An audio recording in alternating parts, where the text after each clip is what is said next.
Honestly, there's nothing more important than your PAT tasks currently. Can I tell you why? The way your school-based assessment is structured, okay? The entire year's work is going to be 25%. All the exams you've written, all the class tests, all of that is 25%. Then your PAT task is another 25%. And your final exam is 50%. So if you have a PAT task, that PAT task is 25% of your final mark.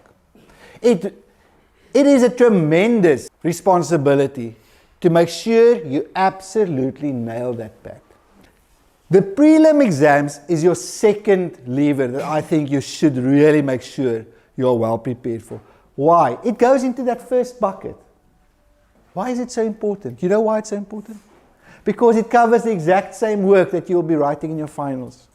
If you walk out of your prelim successfully, you start your finals with confidence, absolute confidence, because you've already gone through all your work in the last few weeks. You know exactly the feedback that you're going to get will give you exact indicators on what to focus on going into finals, what to spend time on, what to revise and what to not.